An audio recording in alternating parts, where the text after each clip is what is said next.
We're with Amy Dumas, Scott Beckstead, and Megan Hensley. Titled How to Adopt a Mustang or Burro and Options for the Unadopted. Our intro. In 2000, Amy Dumas started with BLM in Central Nevada as a wild horse and burro specialist, where she got to work with wild ones in the wild. She assumed her current position in 2008, where she oversees BLM California's wild horse and burro program, which includes 2 preparation facilities, 1 training facility, and 21 herd management areas. Scott Beckstead, the Chief Equine Programs Director at the Wild Horse Refuge in Colorado, developing a new standard for wild equine sanctuaries. The Wild Horse Refuge in a world-class sanctuary that is home to hundreds of wild horses and spans more than 23,000 acres to provide a safe, natural environment where horses can roam freely away from the threat of urban encroachment and human interface. Megan Hensley, known as the Donkey Farier, is a trailblazing donkey hoof care specialist, educator, and outspoken advocate for one of the most misunderstood animals in the equine world. As founder of the Donkey Hooves and Healthy Academy, she's led a global movement empowering thousands of owners and counting to take hoof trimming into their own hands with confidence, compassion, and deep partnership with their donkeys. Here's our panel. Thank you. We did this panel in Ohio a couple of weeks ago, back in April, with a conversation that we like to have for people to get educated about the Mustangs, the issues, but what is going on, how to get one, what do we do if we have one that can't really be adopted. Sometimes we talk about the different people that do things with the Mustangs, from the veterans program to the mental health fields and all of that in between. These horses are so useful and have so much to give us. And then what about that donkey? What do we do with those donkeys? And Megan's going to help us get some more donkeys adopted here. So I'll let Amy start, and it'll just flow in. Where to begin? What do we do about how do we adopt? Well, that's pretty easy actually. Come to my booth and fill out an application, and we look at it and review it and make sure that you, the potential adopter, have shown us that you are going to be providing a safe environment for the animal and know how to take care of it. So that's, the C-Spot Run version of it. Oh, feedback. Oh, hang on. I think that was from my helmet. Sorry. So that is the simplest thing as far as BLM requirements are. We have our list of requirements on our webpage. I can go over those, but that could be very boring talk. But basically what we're looking for is a safe environment for the animals. We want to make sure that when you bring home an untouched horse, that it's going to be in an area that it's not going to escape or get hurt. So we're looking for strong, sturdy fences for the adult animals. We want the fence to be at least 6 feet tall because, yes, they will jump, especially if you pressure them too much. For the younger horses in the burros, it can be 5 feet tall, which is your standard route panel you'll buy at your store. And we ask that each horse or burro has 400 square feet per animal and access to shelter. In California, our shelter requirements are 2 sides and a roof. So every state has different sheltering requirements. So if you're not from here, you might want to check our website to find out what your sheltering requirements are. So that's really what we're looking for. We do not expect at all those animals to stay in that, the 400 square feet for the rest of their life. That's until they're gentle, and you're able to catch it and alter it, and then you can put it out in pasture or whatever. So those are questions in the back. So at that point, gentle, move out of 400 feet, or just regular field fencing, or do you still require 5 feet? No, she asked what happens once they're gentle. Can you take them out and put them in, field fencing? Yes, you can. The whole point is that you're able to catch the animal. Yeah. And our only requirements are for the containment area when you have your home initially until we're gentle. Sure. when you're gentling them, are they supposed to be on their own or can they be with the other horse? So she asked, when you're gentling a horse, is it okay? Should they be by themselves or with another animal? So what I tell people, and everybody does things a little differently, of course. What's worked for me is to have the animals either together or near each other. But then when you're working with one of them, work with one of them. Because you'll find out real quick which horse is the dominant horse and which one is the submissive horse, and you might not get to work with that submissive horse because they'll always be hiding behind the dominant horse. So you can keep them together, but I always suggest have an area where you can work them separately. And then you're done with them. I guess the question is more about, so you bring a wild horse into your herd, into your domestic trained horses, and then do you just put them together? Oh, no. All right. So she asked if you have an existing herd of horses, would you bring a new one in and just turn them loose in there? And no, I would not, because you're not going to be able to train them. When you get the horses from BLM, they're untouched. They've never been haltered. They don't know anything. They just know how to be a horse. And so they're just trying to figure out what our role is, and keep themselves safe. So and once they are gentle and you can catch them and lead them, then yeah, you can introduce them to your herd just like you would introduce any other horse to your herd, That makes sense. It does. I just thought it would stress them out not to be with the herd because that's where they come from. Right, and that's why I said they should be, near each other where they can see. You don't want to isolate them where they can't see them. Right. But and you don't want to lock them in a stall. But make sure that they can see other horses and things like that. Yeah, it makes me nervous.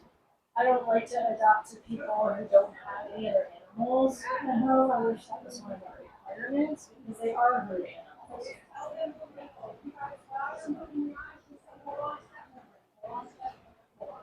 I can sit here and talk for a long time. Well, thank you. Again, by way of introduction, I'm Scott Beckstead. I'm the Chief Equine Programs Director for the Wild Animal Sanctuary. The Wild Animal Sanctuary owns and operates the Wild Horse Refuge in northwestern Colorado, Moffett County. This is a 30,000-acre private sanctuary for Colorado-born wild horses. The Wild Animal Sanctuary operates 3 facilities in the state of Colorado. Sort of the flagship facility that has been around the longest is in Keensburg. That is where our founder and director, Pat Craig, first established his operation, which was devoted to basically getting large carnivores, especially big cats, out of bad situations and providing them with habitat. We also have the Wild Animal Refuge down in the southeastern corner of Colorado. That is 10,000 acres. The interior 2,500 acres is for the large carnivores. The surrounding 7,500 acres is for wild horses that came in from other states. The Wild Horse Refuge in Moffett County is dedicated exclusively to Colorado-born wild horses. We are currently at 254 horses. Most of our horses come to us from the Bureau of Land Management. We work closely with the BLM at adoption events in Colorado so that any horses that don't receive a bid or sale authority horses, those are the horses that are usually older and that have been passed over 3 times for adoption, the BLM can adopt those horses or sell those horses for $25 without limitation. So they're kind of the ones at the greatest risk of falling into the wrong hands. So we are especially concerned about those sale authority horses. So we go to these adoption events, and horses that don't get bids, we work with the BLM to have them transferred to us. We take them to the Wild Horse Refuge and basically turn them out onto 30,000 acres to live out the rest of their lives as wild horses. And so many of our horses come from the Sandwash Basin, which is just 30 minutes away from the refuge, so it very much feels like a homecoming for them. We also have horses from the Piance Douglas HMA, the West Douglas HMA, which is now no longer even a herd area. And we will be at at an adoption event in Grand Junction here in a couple of weeks, where we will be there for any of the little cliffs horses that were rounded up to go out to the refuge as well. We do have a handful of horses that live at the refuge who are owner surrenders, and these are horses that have been adopted, and for whatever reason, and there's always a different story, but for whatever reason, the adoption just didn't work out, and the horse was unsuitable for companionship or as a saddle horse. The most recent example would be a guy named Pistol. Peon's East Douglas guy, middle-aged horse, was born and grew up on the open range, was a band stallion. He was put up for adoption by the BLM. A very nice lady adopted him and had him for over 2 years and tried every single day to connect with poor Pistol. I say poor Pistol, it was really poor her because she gave her heart and soul. She had 2 trainers come out and they just were like, there's just no connecting with this horse. He's older and he's just, and so she reached out to us. He's a Colorado born horse. He's healthy, good feet. We said, of course, we'll take Pistol. And Pistol got turned out onto a great big vast wide open basin where there's a bunch of other horses living. He joined up with two other geldings. They're sort of the three amigos. They satellite around another large band, and they travel with that band. But for the most part, these 3 guys all hang together. So we do have stories like that. We are an option for people who adopted a wild horse, and for whatever reason, it didn't work out. We are very committed to maintaining the highest standards of wild equine welfare at this facility. Our approach is very much hands-off. We want these horses to be wild horses. We do not want them habituated to people. Now, the personalities run the gamut. We have horses that are incredibly wild, and they will run if they see you coming from a mile away. And then we've got these other dorks that will come up and get all up in your business, wondering what the hell you're up to. So really, they run the gamut. But we do take a very hands-off approach. We want them to be wild. Our facility is graced with abundant bunch grasses. The horses are constantly on the move, which means their feet are absolutely perfect. I'm not a guy who's like into feet, but I go out there and I'm into feet. I'm like, look at all these perfect feet. Every single horse looks like they just had an appointment with the Farier. It's amazing. But again, because they're living the way horses were meant to live, constantly on the move, constantly eating. The other unique feature of this property is we have lots of water. And this is out on the high desert, and you wouldn't think that there would be a lot of water. We have tons of water, so the horses don't have to travel a long way. I often go out to the Sand Wash Basin and I just compare the horses there and the horses at the refuge. And our horses are very, very lucky. They don't have to travel long distances to get to water. They've always got tons of food right there. We do grow hay at the refuge, but we haven't had to feed anymore because the horses, we haven't had so much snow that the horses couldn't, forage through the snow. If we ever have a winter that's really bad, we've got hay on hand to feed them. But in terms of vet care, again, these are incredibly tough wild horses. Every now and then you'll see one that is walking with a limp, but you go out 2 days later and they're fine. But our approach for veterinary care, knock on wood, we've had only 2 horses with injuries. The approach was to go out with a veterinarian and a tranquilizer gun, doctor the horse on the range, and those 2 horses healed up fine. Again, I cannot, it's hard to wrap your head around just how resilient these amazing Mustangs are. Being able to be out there in 20 below zero weather, I expect to find them all a bunch of little popsicles out there, but they're just out there doing what they do every single day, which is moving around, grazing, playing, doing their thing. And the other thing that we're very serious about is making sure that the refuge is healthy, thriving habitat for all of the wild species who live there. We have hundreds of mule deer. There are days you practically have to shoo the mule deer out of the way. They are just tons of mule deer. That's a species that's declining across the American West. They're abundant here. We have hundreds of pronghorn. I never thought I would be graced with the image of a mixed Longhorns and Mustangs racing together as a group across the hillside, but it happens daily and it's mind-blowing. The sage grouse, the greater sage grouse, is a species that is in decline across its habitat in 11 western states. The federal government has been threatening for years to put the sage grouse on the endangered species list. And you know, wild horses get blamed for a lot of things. They get blamed for harming the ecosystem. They get accused of bullying other wild species. What we are showing at the Wild Horse Refuge is that wild horses are an absolutely crucial component to that thriving ecosystem. Sage grouse live alongside the Mustangs. They are thriving. Mule deer live alongside the Mustangs. They are thriving. We are often asked about predators. We do have mountain lions. Every now and then, a lone wolf will come through. These Mustangs have nothing to worry about. And part of that is because we don't have any foals, because all of the horses come to us gelded, so we don't have any babies that might attract those predators. But the other thing is, we have so many other native species for predators to choose from. Everything from elk to mule deer, pronghorn, jackrabbits, prairie dogs. There's a lot for a predator to choose from before trying to take on a middle-aged, 1,000-pound sandwash basin Mustang, if you get my drift. Not to mention, these bands are so socially cohesive that if a predator targeted one horse, they would be contending with the entire band. So it's a beautiful place. We operate solely on private donations. We get no government funding.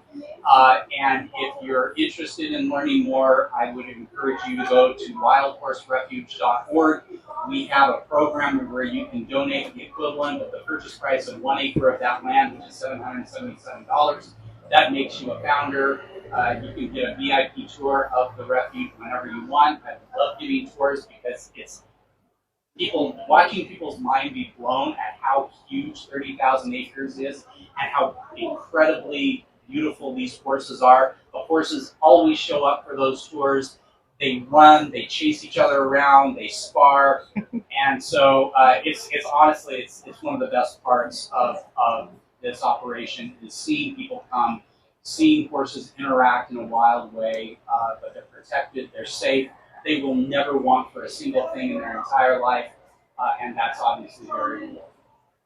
Can you mention a little bit about your goal of having a wild horse refuge in every HOA? Well, yeah, I mean that's obviously one of the things that we have in mind is trying to replicate this model in every western state that has a wild horse population. We would love to see a facility like this in Nevada, Wyoming, Idaho, Utah, all of the states with wild horse populations.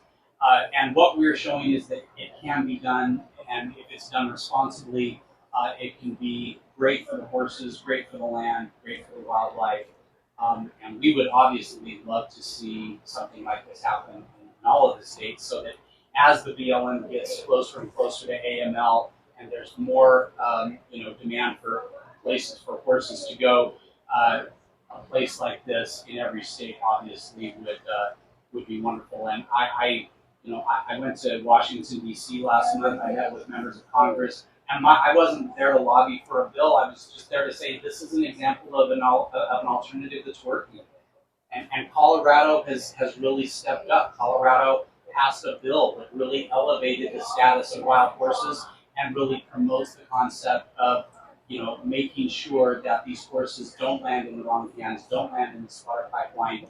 And so the state of Colorado has really stepped up in a big way to try and help the BLM with its mission of managing the horses on the range in a way that is humane, but also making sure that there are good places for horses to go once they've been removed. So anyway, I'm happy to answer any questions. Yeah.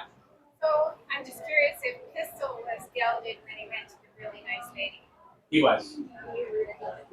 Yeah, the question is, was Pistol gelded before he went to the nice lady? And that the BLM basically gelds all of the male horses when they come in, and that's why we don't have any foals. I mean, we actually have foals from a little family that we took in from the Park Service, but we had to geld that stallion and 2 foals when they came in. But in the meantime, before we got them, he had bred these mares. So we do have 2 little babies, but otherwise, we don't have any reproduction. We do see natural stallion behavior, but it's sparring, it's not fights. You know what I mean? Those really big knockdown, drag out, vicious stallion fights, we don't have that. And you can tell the horses are just, they play with each other, but they're not really Tell us about the donkeys. I can't wait to talk about the donkeys, but wow, that's incredible. I did not know. I want to go on a tour. That was just, I was enthralled the whole time. Like, We're having a Mustang sunset next year. I know, yes, I think I will have to be there. I'm very interested in adopting a piece of land as well, getting that VIP tour. And something that I think Scott and I share from a perspective with the Burrows and Amy as well is these are super special creatures that, are being, I'm not with BLM and I'm not with any conservancy. I'm a farrier. I've been a farrier for almost 20 years and I specialize in donkeys, and that's because they're misunderstood and underserved in the industry. But something for me is, like I say, they're special creatures. I have a high regard for them, and when it comes to the ones that have been rounded up from BLM, I'm very torn. I would like to see all the donkeys from the BLM be able to go to a conservancy or someplace where they could remain wild. And that's not what happens. They, we're in a situation where you guys could adopt one. We had it at a fair up where I live. They brought 2 donkeys up. And I love the idea of them getting a home, but it's also hard for me sometimes because it's just about $125, I think. So you have that money, and then you get your panels, and you have the environment that Amy's talking about, the 400 square feet, the 2-sided shelter. But donkeys are not horses. They're super smart, and because of their species, they're very different than horses. Let me explain. They're very different than horses in how they behave in the wild. They have smaller family units. They don't run like horses do at the first sign of danger. They'll use camouflage. They like to conserve their energy.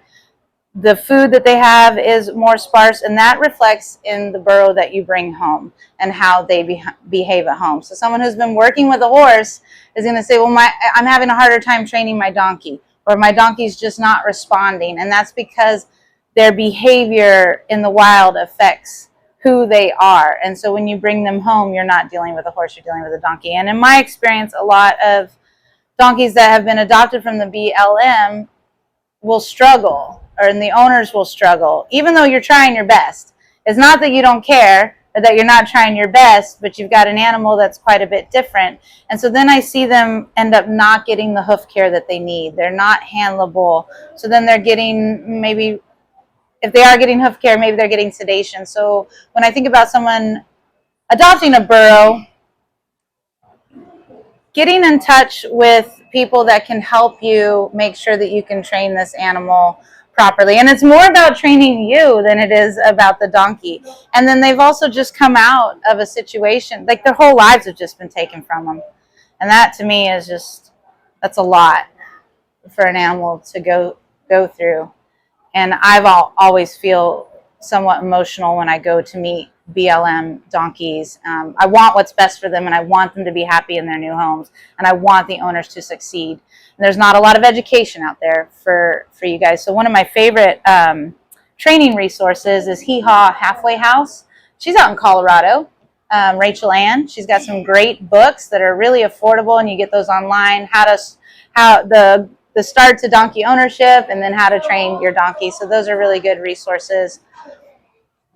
So I don't want to discourage anyone from getting a wild donkey. I just want you to know it's quite a bit different than getting a horse, and the resources are going to be slim. And the other thing that happens is you're going to think, oh, I got a farrier for my horse, and then you're going to tell a farrier that you've got a donkey, and they're not going to want to work on it. That's getting better, but I have a booth here at the event, and I've just had several people come by and say that they struggle to find a farrier that's willing to work with their donkey. And so in the equine industry as a whole, donkeys are kind of like, although they're getting more and more popular, but they're kind of like that, I don't know if I want to say second class citizen, but it's like, oh, you have a donkey, like what do you do with it? Most are pets.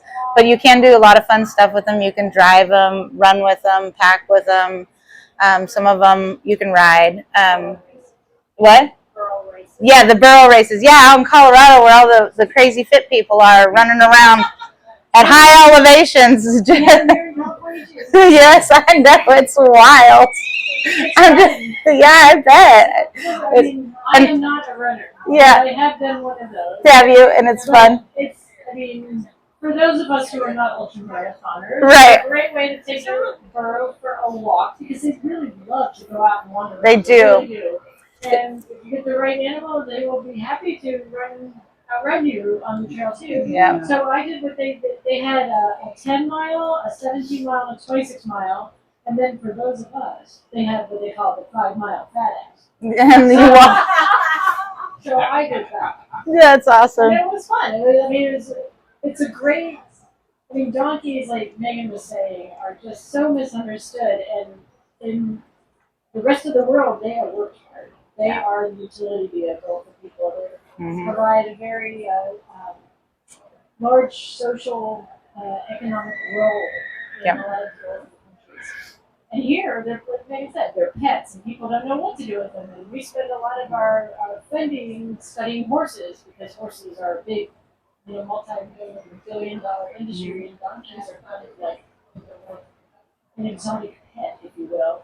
But they're amazing animals, and so it's a great way to get these burro races, which the ones in Colorado are like serious, and they're making them more relaxed for the more casual person who might just like to go for a hike with their animal. Yeah. But it's all burro and donkey enthusiasts spending time with other burro and donkey enthusiasts with their donkeys and laughing and having a good time and getting some exercise. So Yeah, it's a lot of fun. It looks like a lot of fun, and I do like to hike.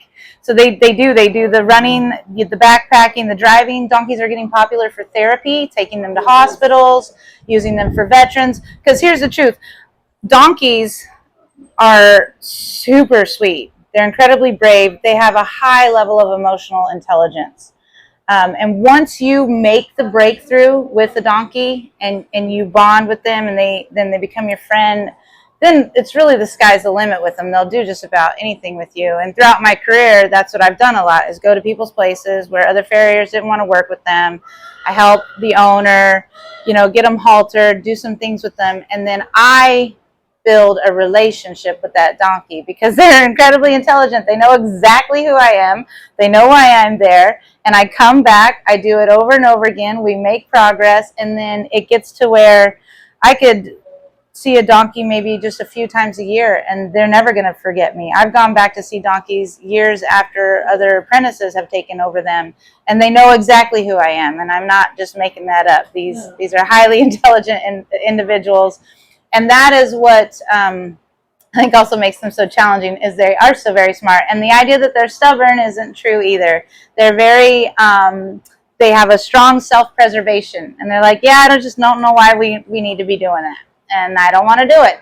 And then people translate that into, they're stubborn, they're not going to behave, and it's not that. So yeah, I always tell people that a lot of people think, or people who get donkeys are often horse people. Yep. And they expect that these donkeys and burros are little horses with big ears, and they're not. They're not. They're different species. They have different social structures, and different behaviors, and so.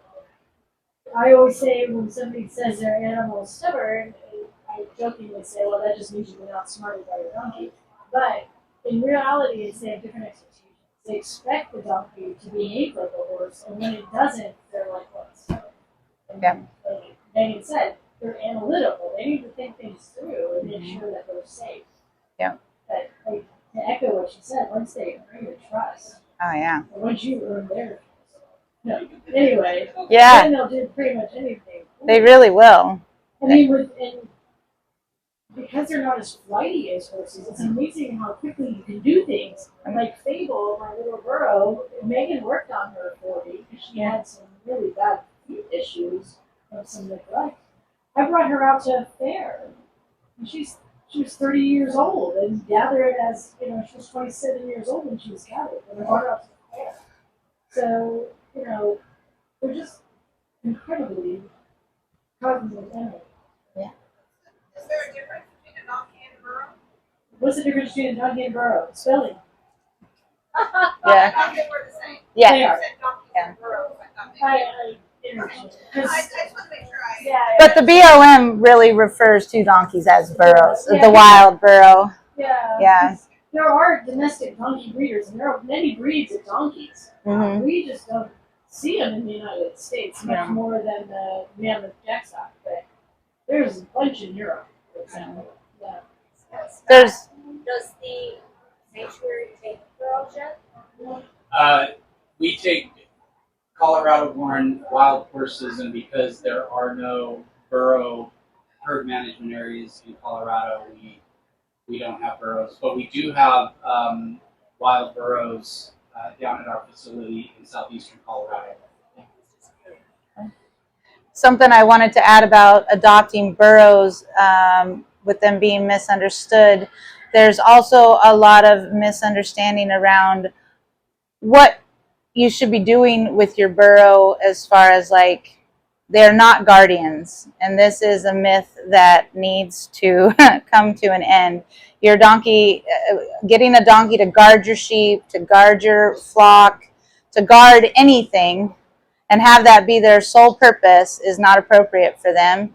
That really has to do with, first of all, they're a prey animal, and people mistake their behaviors as, oh, they're guarding, they're territorial, and they want to hold resources. So that's where people will get this idea that they're going to protect. And yes, they want to stomp on little animals and stuff. And yes, like my donkeys where I live, I have a yard area where I got some chickens and stuff. They do kind of chase things off, but they're not my guardians, and they do not have a job. That's not the job that they have. And the other thing that has to do with this, donkeys are desert dwellers, even higher desert than the horses, and they are not to be eating green grass, pasture grasses.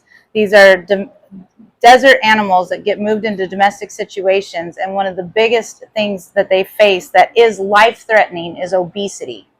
And it's because they end up on pasture grasses, and so you can't just turn them out into pasture. We do have a lot of creative ways to, if you have pasture, to keep them, which is track systems, which are becoming very popular with horses. They're excellent for donkeys. You can just Google donkey track systems or horse track systems, and you can see how these work, where we run them around the perimeter. But their dietary needs are very different than all other stock animals, and many people get them and then they get fat, and then they got laminitis, and then they got Cushing's, and it's incredibly painful for them. Chronic low-grade laminitis runs under the surface, and it can affect their behaviors.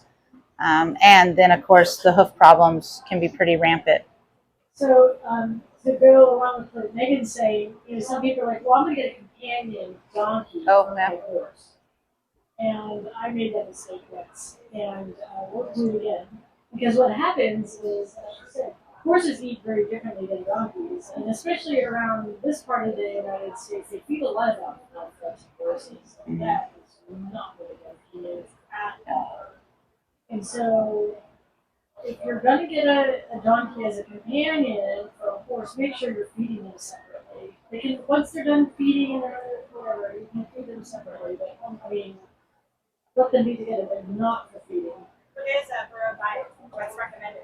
So I would suggest a grass type hay, but not a high quality, not a high protein, not a horse quality hay. And things high quality like barley straw as a component of their diet, because they can process rubbish much better than horses. So I am not a donkey nutritionist, but we can certainly put you in touch with those people. So, but those are some of the recommendations we've heard, and I know Megan and I have heard at various like the Donkey Welfare Symposium. Nutrition is a big aspect of the management of our animals. So, like my burros, I give them tough hay or meadow grass hay, and I mix straw in with it, barley straw, not just regular wheat straw, but like look specifically for barley straw. I have a free donkey diet guide at donkeyhooves.com/donkey diet, but she's right on that. We're looking for a low sugar hay that's higher in fiber. So teff hay can be really good because it's often tested low sugar, and we want to be under 12% NSC, which is the non-soluble carbohydrates, which just translates to sugar. And then the other thing that happens a lot, she's right on track with the barley straw. That's an excellent forage. It's high fiber. So you got to picture donkeys, like, go on a journey with me to the desert, and the donkeys are eating these tufts of like really hard, fibrous. I went out there one time and tracked some wild donkeys, and I was like, look, they really are eating nothing. Like, no wonder they're all so fit and in shape. And then when we grab them and everything changes. But feed stores you'll go to the feed store and you'll say, I'm looking for barley straw for my donkey. And they'll go, no, you're not. You're looking for three-way hay. And it's got all the grain tops on it. And that's absolutely what you are not looking for. Barley straw gets labeled as bedding a lot. Primarily. So when you come in to ask for barley straw, they think you're absolutely bonkers, and then they're afraid to sell it to you. So make sure you say, no, I've talked to the burro people, and I want the barley straw, not the three-way hay. Giving them that three-way hay or any of the grain hays with the grain tops, it's just like feeding them grain. Right. So, the three-way grain hay looks like straw. Yeah. Very coarse, but then it has all the tops on it. Yeah. And then they go, but my donkey loves it. Yes, of course they do. It's freaking Fruit Loops, so, yeah. So, but you had a question. So that might answer my question. Oh, yeah. So let's say you feed them the proper food, but then you have them out in your pasture. Are they full enough that they're not going to eat what they're not supposed to eat, or they're going to eat what's out there? Yeah. So you kind of have to put them on dirt. Yeah, so she's asking if you feed them the proper diet and then you put them out into pasture, will they be full enough to not want to eat the pasture? And the answer is no. They're going to keep eating. And so she's asking do I keep them on a dry lot? Dry lots are great. Track systems are greater than dry lots, but what's really great is to have a dry lot, a catch pen, your shelter, and then have a track system that you can let them in and out of. And track systems can be built over time. So, and again, just Google track system. I've got a group on Facebook called Donkey Track Systems. Paddock Paradise is another name for it. They're excellent, and they're great for horses too. But, ideally you should be getting a horse for a companion for your horse, and you should be getting a donkey and a donkey. Right. Not that they can't all live together. They can. I've got a mixed herd at home. But what I say earlier, they're birds of a feather, really. Donkeys really thrive when they have another donkey. They actually did a study on that. They put mules, horses, and donkeys together. I believe it was in Sweden. Okay. And they found that like stayed with like. They segregated themselves. Yeah. So, yeah. But, yeah. I mean, hillsides are good too. My donkeys Yep. are on the hillside. Up and down a hillside. And They are sure-footed. Yeah, and if you keep them in like a drier lot, and then especially during the spring, winter's a sneaky time. You think, oh, the grass is fine. It's not. The shorter the grass is, the more sugar that's in it.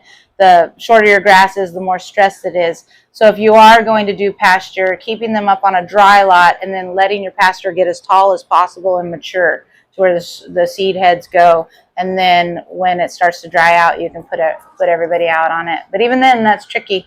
It's definitely it's a dance trying to balance your donkey's diet and to keep them Because healthy. they have that grazing behavior like a horse, right? Because they're always going to be wanting. Oh yeah, they're always looking for food. Yes. And they're browsers, so they'll Yeah. need more than. And part of the problem is just like us working in an office, right? We are not meant to sit on our Yeah. butts all day long, Yeah. eating bonbons and watching television. But that's what we do, and then we wonder why, So now we're taking an animal whose normal behavior in the wild is to travel. Yeah. Yep. Long distances because water is scarce and food is scarce, and then we bring them in and tell them to stand around and eat high quality feed, and we wonder why they get fat. And so exercise is really important, and that's what that track system that Megan is talking about. And having a companion for them is amazing because, you know, now they have a herd, and I have, for example, I have 3 dogs, but 2 of my doggies, they're just like the best entertainment. They're always running around, chasing each other, rearing, doing all kinds of sort of things. But they're donkeys. These are the burros. Oh, okay. Yeah, no, burros play rough. The burro stuff. They're doing, yeah. I mean, burros are not, you know, we think of Eeyore, these things. Yeah. They're not. They run around and they play. Jenny's not as much, but the boys will definitely run around and have a good time. And I mean, having some toys out there and some kind of enrichment, which is part of the tax system. And that's true for any of our animals, whether they're horses, donkeys, dogs, cats, whatever, people. You know, enrichment is so important for their mental well-being. So.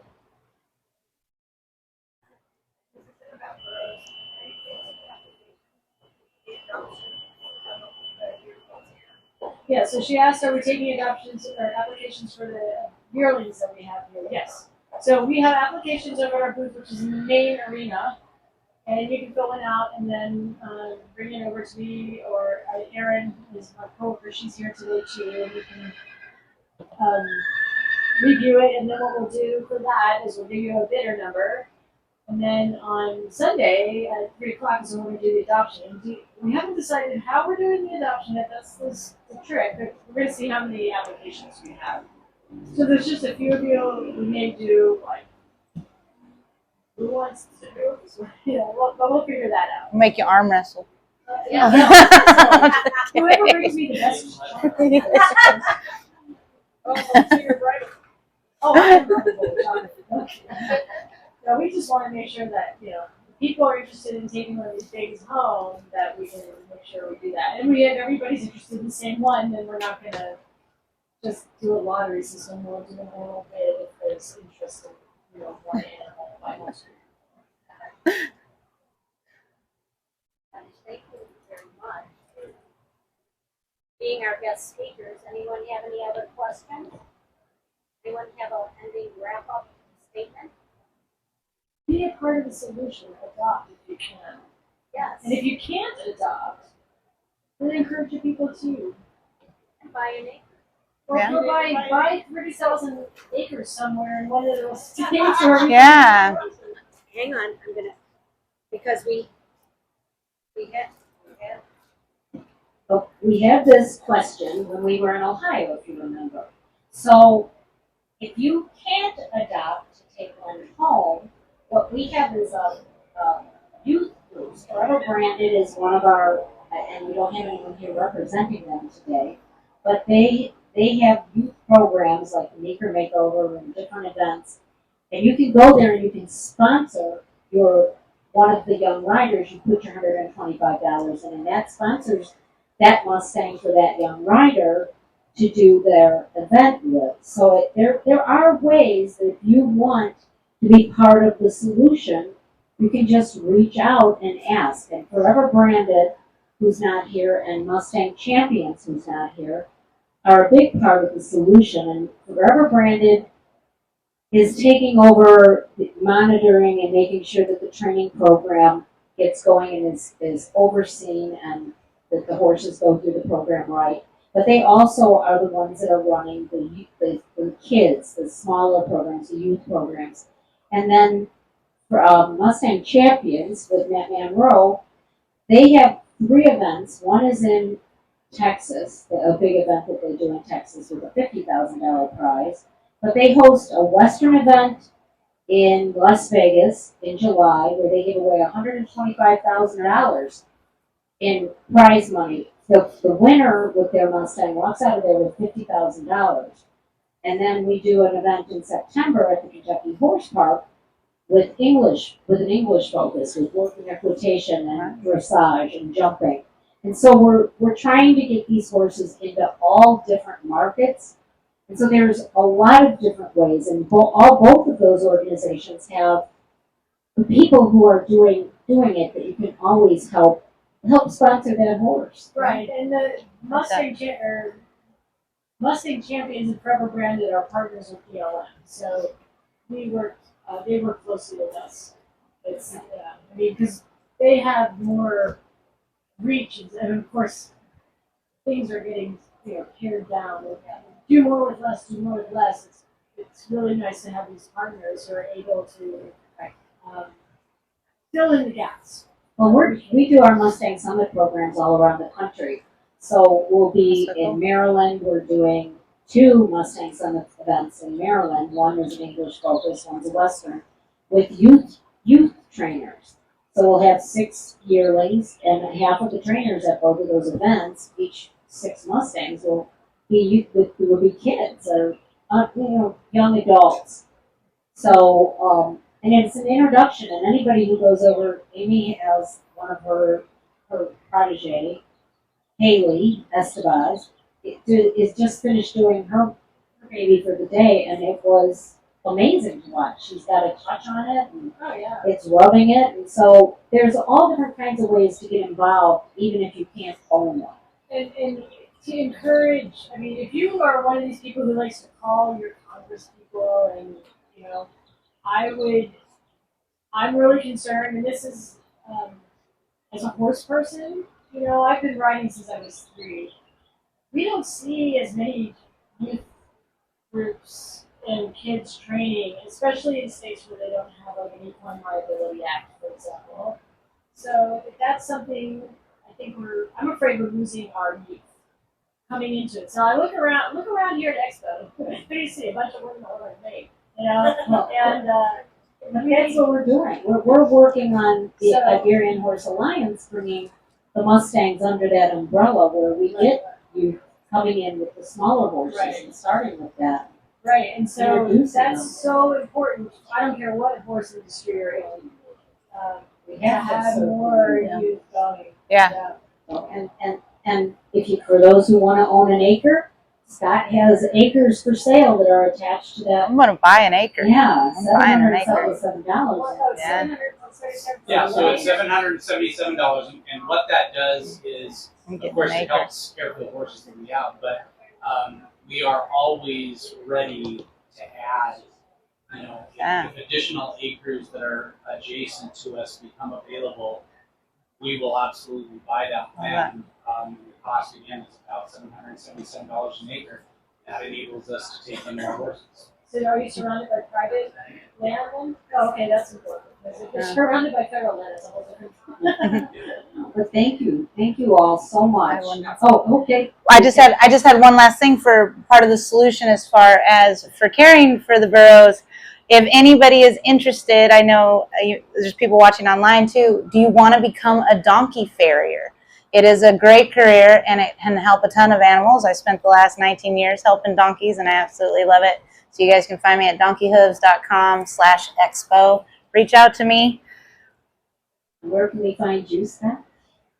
You can find me at wildhorserefuge.org and learn about our operation, learn about our horses, and learn how you can help. And Amy, where will we find you? Well, I don't know if you want to. I'm at blm.gov/WHB for Wild Horse and Burro. But if you want to reach me directly, you can reach me at adumas@blm.gov. Well, thank you guys so much. I Thank hope you. everybody here got a little bit of an education.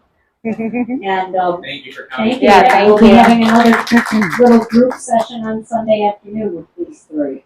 So thank you. Good, I get to practice. This was practice. Good one.